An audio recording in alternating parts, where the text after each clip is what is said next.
الله الله الله وفقني يا الله الله الله الله. بسم الله الرحمن الرحيم. نحمده ونصلي على رسوله الكريم. أما بعد، أعوذ بالله من الشيطان الرجيم. بسم الله الرحمن الرحيم. إنا أنزلناه في ليلة مباركة إنا كنا منذرين. وقال رسول الله صلى الله عليه وسلم: اللهم بارك لنا في رجب وشعبان وبلغنا رمضان، او کما قال علیہ الصلاۃ والسلام. ناظرین اور سامعین، الابلاغ چینل میں آپ کا خیر مقدم ہے. الابلاغ چینل میں آج 14 شعبان المعظم کی مناسبت سے ہم آج کی اس مجلس میں ماہ شعبان اور شب برات کے اعمال اور فضائل، اس موضوع پر چند باتیں پیش کرنے کی سعادت حاصل کر رہے ہیں. ماہ شعبان کے فضائل میں ایک فضیلت یہ ہے کہ حضور اکرم صلی اللہ علیہ وسلم اس مہینے میں اللہ تعالیٰ سے برکت کی دعا فرماتے تھے. چنانچہ آپ صلی اللہ علیہ وسلم جو دعا فرماتے تھے وہ یہ ہے کہ اللہم بارک لنا فی رجب و شعبان وبلغنا رمضان، کہ اے اللہ پاک رجب اور شعبان کے مہینے میں ہمارے لیے برکت عطا فرمائیے اور ہمیں عافیت اور سلامتی کے ساتھ ماہ رمضان تک پہنچا دیجیے. ماہ شعبان کی فضیلت کے بارے میں ایک یہ بھی ہے کہ اس ماہ شعبان کے شروع میں حضور اقدس صلی اللہ علیہ وسلم ماہ شعبان کا چاند دیکھتے اور تاریخوں کا خاص اہتمام فرماتے تھے. چنانچہ حدیث پاک کے الفاظ ہیں: کان رسول اللہ صلی اللہ علیہ وسلم یتحفظ من شعبان ما لا یتحفظ من غیرہ. ماہ شعبان کی ایک فضیلت یہ بھی ہے کہ حضور پاک صلی اللہ علیہ وسلم ماہ شعبان میں کثرت سے روزے رکھتے تھے. حضرت عائشہ رضی اللہ تعالی عنہ فرماتی ہے کہ ما رأیتہ فی شہر اکثر منہ صیاما فی شعبان، کہ میں نے آپ صلی اللہ علیہ وسلم کو رمضان کے بعد کسی مہینے میں شعبان سے زیادہ روزے رکھتے ہوئے نہیں دیکھا. تو بہرحال ایک فضیلت یہ بھی کہ ماہ شعبان میں آپ صلی اللہ علیہ وسلم کثرت سے نفلی روزے رکھتے تھے. ایک اور فضیلت، حضور پاک صلی اللہ علیہ وسلم نے فرمایا کہ شعبان کا مہینہ وہ مہینہ ہے جس میں بندوں کے اعمال اللہ کی طرف اٹھائے جاتے ہیں. حدیث پاک کے الفاظ ہیں: وَهُوَ شَهْرٌ تُرْفَعُ الْأَعْمَالُ إِلَى اللَّهِ وَهُوَ شَهْرٌ تُرْفَعُ الْأَعْمَالُ إِلَى رَبِّ الْعَالَمِينَ، کہ یہ ایسا مہینہ ہے کہ اس میں اعمال رب العالمین کی طرف اٹھائے جاتے ہیں. تو یہ ہوئے ماہ شعبان کے چند فضائل. اب ہم جانتے ہیں ماہ شعبان کے اعمال کے بارے میں کہ ماہ شعبان میں ہمیں کیا کیا عمل کرتے رہنا چاہیے. چنانچہ پہلا عمل اس ماہ میں یہ ہے کہ کثرت سے یہ دعا پڑھے: اللہم بارک لنا فی رجب و شعبان وبلغنا رمضان. یہ دعا کثرت سے اس مہینے میں پڑھتے رہنا چاہیے.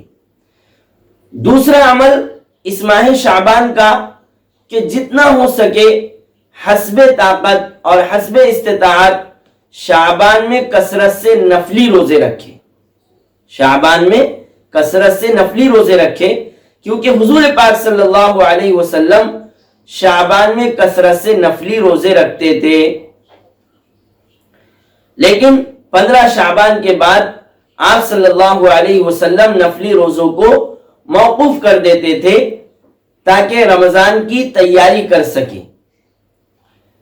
تیسرا عمل ماہ شعبان میں کہ اپنے آپ کو رمضان کی عبادت کا عادی بنانے کے لیے، ماہ رمضان کی عبادتوں کا خوگر بنانے کے لیے ماہ شعبان ہی سے اور ماہ شعبان ہی میں خوب تلاوت، خوب عبادت اور دعا، ذکر و تسبیح کا اہتمام کرتے رہیں، تاکہ ماہ رمضان میں اور زیادہ عبادتوں اور تلاوت وغیرہ کا اہتمام ہو سکے۔ تو بہرحال ماہ شعبان کے چند فضائل اور ماہ شعبان کے چند اعمال کے بارے میں یہ مختصر سی گفتگو ہوئی۔ اب چونکہ ماہ شعبان ہی میں 15ویں شعبان کو شب برات آتی ہے، جو بڑی فضیلت والی رات ہے، بڑی برکات والی رات ہے، تو آئیے اس شب برات کے متعلق بھی ہم چند باتیں سنتے ہیں۔ چنانچہ شب برات کب آتی ہے، شب برات کی تاریخ کیا ہے؟ تو یہ تو ہمیں معلوم ہی ہے کہ 14 شعبان کا سورج ڈوبنے کے بعد اور 14 شعبان کا سورج غروب ہو جانے کے بعد جو رات آتی ہے اور جو شب شروع ہوتی ہے وہ شب برات کہلاتی ہے۔ یہ جو شب برات ہے، اس شب برات کے علماء نے بہت سارے دوسرے نام بھی بتلائے ہیں۔ چنانچہ شب برات کے دوسرے بہت سارے ناموں کے بارے میں بھی ہم سنتے ہیں اور دیکھتے ہیں۔ اس رات کے ناموں میں سے ایک نام علماء نے بیان فرمایا ہے لیلۃ المبارکہ، یعنی برکت والی رات۔ دوسرا نام لیلۃ الرحمہ، یعنی رحمت والی رات۔ تیسرا نام لیلۃ المغفرہ، یعنی مغفرت والی رات۔ چوتھا نام لیلۃ العتق، یعنی جہنم سے آزادی دلانے والی رات۔ پانچواں نام لیلۃ الصک، دستاویزات والی رات، چونکہ اس رات میں جہنم سے بری ہونے کا دستاویز بندے کو عطا کر دیا جاتا ہے۔ اور ایک آخری نام علماء نے بیان فرمایا ہے اس رات کا، لیلۃ البرات، یعنی شب برات، برات والی رات، اور یہی آخری نام زیادہ مشہور ہے۔ تو یہ چند نام ہوئے اس رات کے۔ اب ہم سنتے ہیں شب برات کے فضائل، کہ اس رات کے کیا کیا فضائل ہیں۔ ان میں سے چند فضائل ہم سنتے ہیں کہ اس رات میں بے شمار لوگوں کی مغفرت اور نجات اللہ تعالیٰ فرماتے ہیں۔ ایک طویل حدیث ہے اور اس طویل حدیث کا ایک جز ہے۔ آپ صلی اللہ علیہ وسلم فرماتے ہیں ان اللہ عز وجل ينزل لیلۃ النصف من شعبان الى السماء الدنیا فیغفر لأکثر من عدد شعر غنم کلب، کہ اللہ عز وجل 15ویں شعبان کی رات کو دنیاوی آسمان پر، آسمان دنیا پر نزول فرماتے ہیں، پھر اللہ تعالیٰ بنو کلب کی بکریوں کے بالوں کی تعداد سے زیادہ لوگوں کی اس رات میں مغفرت فرماتے ہیں۔ دوسری فضیلت اس رات کی یوں آئی ہے کہ صبح تک اللہ تعالیٰ کی ندا اور اللہ تعالیٰ کا اعلان اس رات میں ہوتا رہتا ہے۔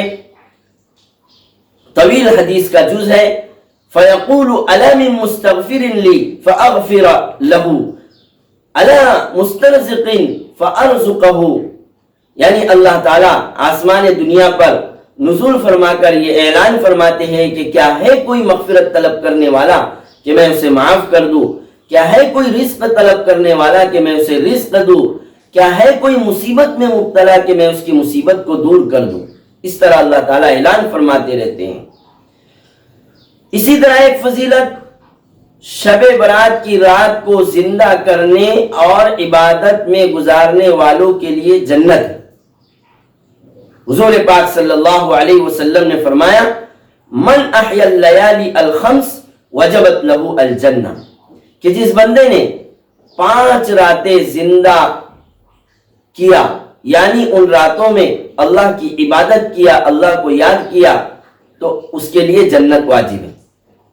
ان 5 راتوں میں سے ایک رات شب برات ہے۔